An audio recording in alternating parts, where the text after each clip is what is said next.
டோராமா சமையல் நம்ம இன்றைக்கி வீடியோவில் குடமிளகாய் வச்சு ஒரு பருப்புசிலியும் அதுக்கு வெந்தய ரசமும் பண்ண போகிறோம். இந்த வெந்தய ரசத்துக்கு இந்த குடமிளகாய் பருப்புசிலி பண்ணி சாப்பிடும்போது நல்ல டேஸ்ட்டாக நல்லாயிருக்கும்.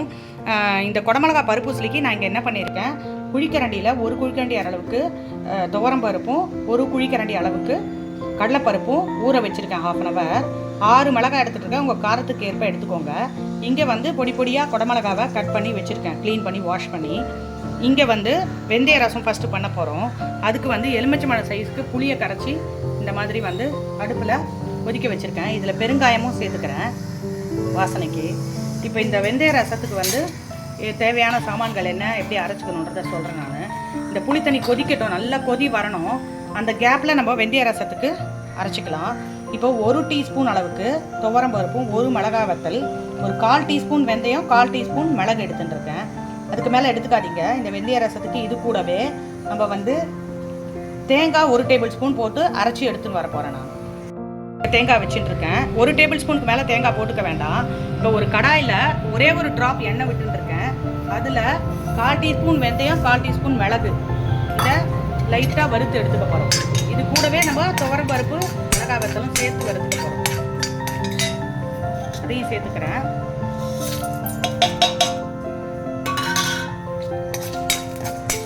இது லைட்டாக ப்ரௌன் கலர் பொன்னிறமாக வர வரைக்கும் வறுத்து எடுத்து மிக்ஸி ஜாரில் காட்டுறேன்.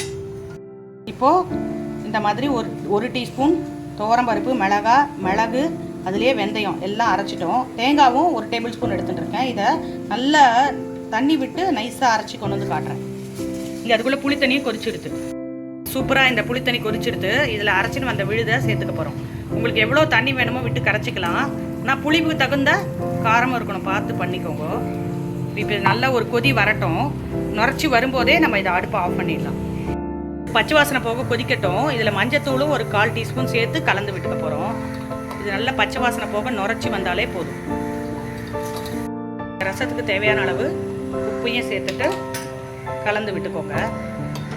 ரொம்ப ஈஸி இந்த வெந்தய ரசம் பண்ணுறது. வெயில் காலத்தில் இந்த ரசம் பண்ணி சாப்பிடும்போது உடம்புக்கும் குளிர்ச்சி, ரொம்ப ஹெல்த்துக்கும் நல்லது. நீங்கள் இது வரைக்கும் இது ட்ரை பண்ணலன்னா ட்ரை பண்ணி பாருங்கள். இந்த பருப்புசிலியோடு இந்த ரசம் பண்ணி சாப்பிடும்போது செம்ம டேஸ்ட்டாக நல்லாயிருக்கும். சூப்பராக நுரைச்சி வந்துடுது. இப்போ அடுப்பை ஆஃப் பண்ணிடலாம். இந்த பக்கம் நான் ஒரு கடாயில் 1 டீஸ்பூன் நெய் விட்டு வச்சுருக்கேன் இந்த ரசத்துக்கு தாளிக்கிறதுக்கு. அதுக்கு கடுகு, இந்த கடுகு வெடிக்கும் போதே 1/4 டீஸ்பூன் சீரகம் போட்டுக்கோங்க. அதுவும் போட்டுட்டா நல்ல வாசனையாக நல்லாயிருக்கும். அதுலேயே கருவேப்பிலையும் சேர்த்துக்க போகிறோம் இந்த ரசத்துக்கு. இந்த நுரைச்சி வரும்போதே இந்த மாதிரி ஆஃப் பண்ணிடணும். நல்ல வாசனையாகவும் டேஸ்ட்டாகவும் இருக்கும் இந்த ரசம். உடம்புக்கு குளிர்ச்சி. அடுப்பை ஆஃப் பண்ணிவிட்டு இப்போது கடுகு தாளித்ததை அதில் சேர்த்துக்க போகிறோம். இப்போது தாளித்ததை இந்த ரசத்தில் சேர்த்துக்க போகிறோம். இதில் சீரகமும் கண்டிப்பாக போட்டுக்கோங்க, அப்போ தான் சூப்பர் வாசனையாக டேஸ்ட்டாகவும் நல்லாயிருக்கும் இந்த ரசம்.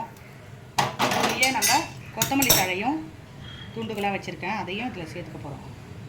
சூப்பராக இந்த ரசம் ரெடி ஆகிடுது. இப்போ அடுத்தது குடமிளகாய் பருப்புசிலிக்கு என்ன பண்ண போகிறோம்னு பார்க்கலாம். இப்போது பருப்புசிலிக்கு தாளிச்சுக்க போகிறோம். அதுக்கு ஒரு 2 டேபிள் ஸ்பூன் கடலெண்ணெய் வச்சுட்டுருக்கேன். அதில் கடுகு 1/4 டீஸ்பூன், உளுத்தம்பருப்பு 1 டீஸ்பூன், மஞ்சப்பொடி, பெருங்காயம் வாசனைக்கு நல்லா போட்டுக்கோங்க. இது கூடவே இந்த குடமிளகாயை வாஷ் பண்ணி வச்சுருக்கோங்க, அதை போட்டு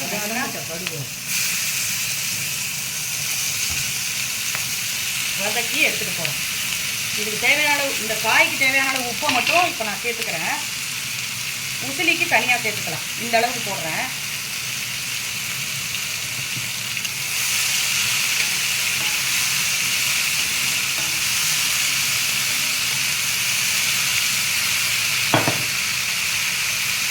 கொஞ்சமாக கருவேப்பிலையும் நான் சேர்த்துக்கிறேன்.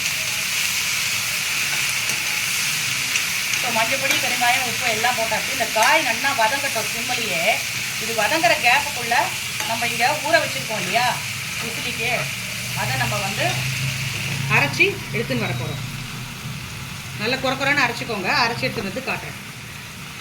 இந்த உசிலிக்கு தேவையான அளவு உப்பை நான் இதில் சேர்த்துன்ட்டு குறக்குறன்னு அரைச்சி எடுத்துன்னு வர போகிறேன். இப்போ பாதி பதம் இந்த குடமிளகாய் வெந்தெடுத்து இப்போது அரைச்சி எடுத்துன்னு வந்துட்டோம். இங்கே பாருங்கள், இந்த பதத்துக்கு அரைச்சி எடுத்துன்னு வந்திருக்கோம் குறக்குறன்னு. இதை எடுத்து இதில் போட்டு இப்போது மிக்ஸ் பண்ணிக்க போகிறோம். இந்த பருப்பூசலியோடு சேர்ந்து அது வேகும். நல்ல டேஸ்ட்டாக நல்லாயிருக்கும். இது இந்த வெந்தய ரசத்துக்கு இந்த பருப்பூசலி சாப்பிடும்போது செம்ம டேஸ்ட்டாக இருக்கும்.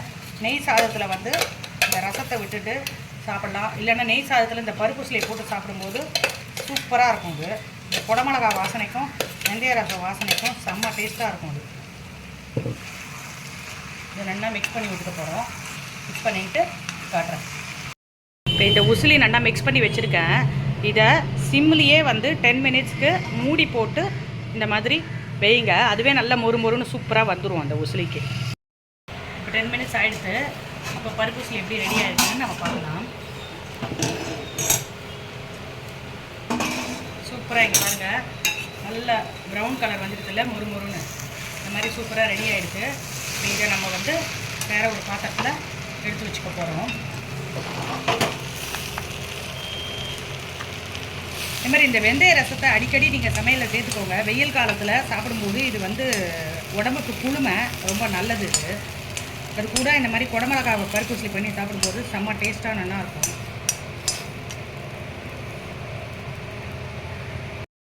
இப்போ பாருங்கள், இந்த கடாயில் எப்படி ஒட்டாமல் சூப்பராக வந்துருக்கு பாருங்கள். இந்த உசிலி நல்லா இந்த மாதிரி லைட் ப்ரௌன் கலர் வரணும். வரும்போது தான் நல்லாயிருக்கும். இப்போ அடுப்பு ஆஃப் பண்ணிடலாம். அவ்வளோதான், சூப்பரான இந்த வெந்தய ரசம் அப்புறம் அதுக்கு தொட்டுக்க குடமிளகா பருப்புசலி சூப்பராக ரெடி ஆகிடுது. இந்த வெந்தய ரசம் வந்து வெயில் காலத்துக்கு ரொம்ப நல்லது, குளிர்ச்சி. அதனால் நீங்கள் இதை அடிக்கடி சேர்த்துக்கோங்க. அதே மாதிரி இந்த பருப்புசலி இந்த மாதிரி பண்ணி சாப்பிடும்போது செம்ம டேஸ்ட்டாக இருக்கும். இந்த ரசத்துக்கு இந்த பருப்புசலி நிஜமாகவே ரொம்ப பிரமாதமாக இருக்கும். நீங்களும் இந்த டிஷ்ஷை ட்ரை பண்ணிவிட்டு எப்படி வந்ததுன்னு சொல்லுங்கள். இந்த வீடியோ பிடிச்சிருந்தா இதுக்கு ஒரு லைக்ஸ் கொடுங்க. இந்த அரோமா சமையல் சேனலை சப்ஸ்கிரைப் பண்ணுங்கள். தேங்க்யூ.